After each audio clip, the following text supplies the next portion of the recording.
Hi friends, welcome to me Akashvani. Ratan Tata గారి గురించి మీకు ఎంతమంది తెలుసు? రతన్ టాటా గారి గురించి తెలుసుకుందాం.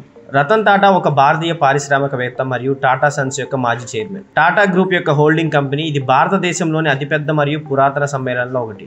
డిసెంబర్ 28, 1937 జన్మించిన అతను టాటా గ్రూప్ వ్యవస్థాపకుడు జెమ్సెడ్జీ టాటాకు మునిమనవుడు. సో ఆయన ముంబై విశ్వవిద్యాలయం నుండి పట్టభద్రుడయ్యాడు మరియు తర్వాత హార్వర్డ్ బిజినెస్ స్కూల్లో MBA సాధించాడు. అతను 1991లో టాటా గ్రూప్ చైర్మన్ గా బాధ్యతలు స్వీకరించాడు మరియు 2012 వరకు ఆ పదవిలో ఉన్నాడు. అతని పదవీ కాలంలో అతను గ్రూప్ యొక్క గ్లోబల్ ఉనికిని విస్తరించాడు మరియు స్టీల్, ఆటోమొబైల్స్, IT మరియు వినియోగ వస్తువులు వంటి రంగాలు కలిగి ఉన్న దాన్ని పోర్ట్ఫోలియోని విస్తరించాడు. రతన్ టాటా ప్రధాన కొనుగోళ్లకు ప్రసిద్ధి చెందారు. ఇందులో టాటా స్టీల్ కోరస్ గ్రూప్ కు కొనుగోలు చేయడం మరియు జాగ్వార్ ల్యాండ్ రోవర్ ను టాటా మోటార్స్ కొనుగోలు చేయడంతో సహా గ్రూప్ యొక్క గ్లోబల్ పాదముద్రను గమనీయంగా పెంచింది. అతను తన దాతృత్వ ప్రయత్నాలకు కూడా పేరుగాంచాడు.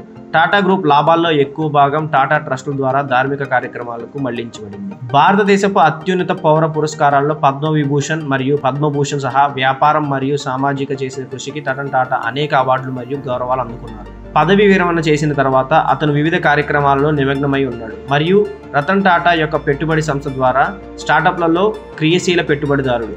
రతన్ టాటా గారు 2008లో టాటా నానో స్టార్ట్ చేశారు. సో దాని వెనకాల ఒక స్టోరీ ఉంది. అదేంటి అంటే, చాలామంది మధ్యతరగతి కుటుంబాల వాళ్ళు కార్లలో తిరగలేకపోతున్నారు. సో వాళ్ళు కూడా తిరగాలి అనే ఉద్దేశంతో ఆయన అతి తక్కువ ధరలో టాటా నానోని బిల్డ్ చేసి జనాలందరికీ అందించాలని కోరుకున్నారు. సో ₹1,00,000కే కారు వచ్చేలాగా ఆయన బిల్డ్ చేసి ఈ కార్ని బిల్డ్ చేశారు అనమాట.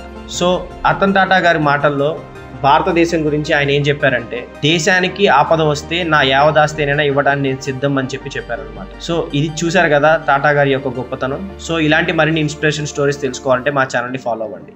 Thank you.